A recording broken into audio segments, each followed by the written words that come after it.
Hello guys, അങ്ങനെ രാഹുൽ മാങ്കൂട്ടത്തലിന് ജാമ്യം അനുവദിച്ചുകൊണ്ട് കോടതി ഉത്തരവ് വന്നിരിക്കുകയാണ്. തിരുവനന്തപുരം സെഷൻസ് കോടതിയിൽ നിന്നാണ് ഉത്തരവ് കിട്ടിയിരിക്കുന്നത്. എന്തായാലും രാഹുൽ മാങ്കൂട്ടത്തലിന് ഇനി ധൈര്യമായിട്ട് വോട്ട് ചെയ്യാൻ പോവാം. അപ്പൊ രണ്ടാമത്തെ ബലാത്സംഗ പരാതിയിൽ മേലാണ്. ആദ്യത്തെ ബലാത്സംഗ പരാതിയെ കുറിച്ച് ഞാൻ പറഞ്ഞു കഴിഞ്ഞതാണ്. ആദ്യത്തെ ബലാത്സംഗ പരാതി പിന്നെ എറണാകുളത്ത് ഇങ്ങനെ അറസ്റ്റ് തടഞ്ഞുകൊണ്ടുള്ള ഉത്തരവ് കിടക്കുകയാണ്. 15-ാം തീയതിയാണ് അതിന്റെ മുൻകൂർ ജാമ്യാപേക്ഷ. ഇതെന്ന് പറഞ്ഞു കഴിഞ്ഞാൽ ഞാൻ നേരത്തെ പറഞ്ഞ പോലെ ഒരു ക്രിയേറ്റഡ് സ്റ്റോറിയാണ് ഇവിടെ. പല ആൾക്കാരും പറഞ്ഞാൽ സ്വന്തം പാർട്ടിക്കാരും എതിർ പാർട്ടിക്കാരും ചേർന്ന് ഉണ്ടാക്കിയ ഒരു ഡ്രാമ, ഒരു ക്രിയേഷൻ നാടകം.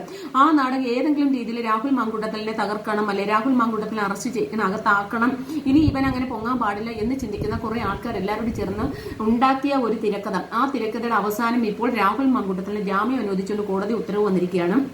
എന്തായാലും എനിക്കൊന്ന് പറയാനുള്ളത്, ഒരുത്തിനെ തകർക്കാൻ വേണ്ടി എന്തെല്ലാം മാർഗങ്ങളാണ്. ഈ പെണ്ണുങ്ങളൊക്കെ ഉമാരി വിളിക്കുമ്പോൾ എന്തിനാണ് ഓടി പോകുന്നത്? ഉമാരി വിളിക്കാൻ കാത്തിരിക്കുകയാണ്. വിവാഹത്തിന് മുമ്പേ പിന്നെ ഒരു സെക്ഷൽ റിലേഷൻ എന്ന് പറഞ്ഞാൽ വളരെ വലിയ നല്ല കാര്യമാണ്. അപ്പൊ നമ്മൾ വിവാഹം കഴിക്കാൻ പോണത് തന്നെ ഇതിനൊക്കെ വേണ്ടിയിട്ടാണ്. അപ്പൊ വിവാഹം കഴിച്ചു കഴിഞ്ഞാൽ പറ്റില്ലേ? എന്തിനാണ് ഒരാൾ വിളിക്കുന്ന സ്ഥലത്തെല്ലാം പോകാൻ നോക്കുന്നത്? ഏത് ഹോം സ്റ്റേ ആണ്? ഹോം സ്റ്റേയുടെ പേരില്ല, ഏത് വണ്ടിയെന്നില്ല. അപ്പൊ ഇതൊന്നുമില്ലാതെ ഒരു പരാതി ഉണ്ടാക്കി കൃത്രിമമായിട്ട് പരാതി കെട്ടിച്ചമച്ചതാണെന്നുള്ള കോടതിക്ക് തന്നെ സംശയം തോന്നിയിട്ടുണ്ട്. ഒരു വക്കീലായ എനിക്ക് തന്നെ ആദ്യമേ സംശയം തോന്നിയതാണ്. പിന്നെ KPCC പരാതി ചാടിക്കേറി പരാതി കറക്റ്റ് ആണോ, പരാതിക്കാരിയോടൊന്ന് ചോദിക്കാതെ കൺസെന്റ് പോലും വാങ്ങിക്കാതെ പെട്ടെന്ന് തന്നെ DGPക്ക് ഫോർവേഡ് ചെയ്യുന്നു. അവർ കേസ് എടുക്കുന്നു, അവർ FIR ഉടനെ തന്നെ രജിസ്റ്റർ ചെയ്യുന്നു. പരാതിക്കാരുടെ പേരില്ല, മേൽവിലാസത്തിൽ ഒരു കുന്തവും ഇല്ല.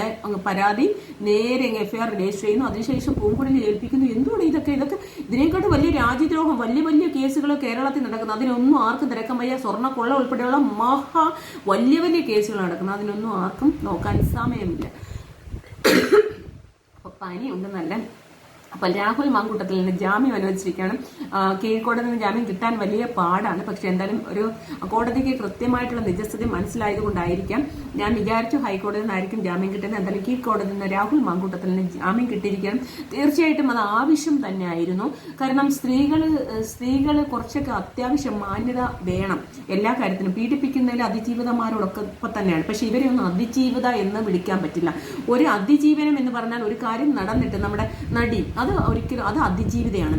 അത് ഇത്രയും പ്രശ്നങ്ങൾ ഉണ്ടായിട്ടും സമൂഹത്തിന്റെ മുന്നിലേക്ക് ഇറങ്ങി വന്ന് ഈ കേസ് അപ്പൊ തന്നെ കേസ് കൊടുക്കാനും അവന്മാരെ എല്ലാം അകത്താക്കാനും കാണിച്ച ആ തന്റെ ഇടം, പിന്നീട് ആ ഒരു ഫെയിം ആയിട്ട് തന്നെ ആ ഒരു ഫീൽഡിൽ തന്നെ നിൽക്കുകയും അത് അതിന്റെ ജോലിയുമായിട്ട് മുന്നോട്ട് പോവുകയും ചെയ്യുന്നു. അതൊക്കെയാണ് അതിജീവിതം. അല്ലാണ്ട് ഇവരൊന്നും അതിജീവിതം എന്ന് നമുക്ക് ഒരിക്കലും ഇവരെ ഒന്നും പറയാൻ പറ്റില്ല ഗൈസ്. അപ്പൊ എന്തായാലും രാഹുൽ മാങ്കൂട്ടത്തിന് മുൻകൂർ ജാമ്യം കിട്ടുകയാണ്. സ്വന്തം പാർട്ടിക്കാരും അതുപോലെ എതിർ പാർട്ടിക്കാരും തകർക്കാൻ ശ്രമിച്ചിട്ടും തകരാതെ രാഹുൽ മാങ്കൂട്ടത്തിൽ എന്തായാലും നമ്മുടെ മുഖ്യധാരയിലേക്ക് തന്നെ തിരിച്ചു വരും എന്നുള്ളത് ഉറപ്പാണ്. എന്തായാലും വോട്ട് ചെയ്യാനായിട്ട് വരുമായിരിക്കും. കാത്തിരുന്ന് കാണാം.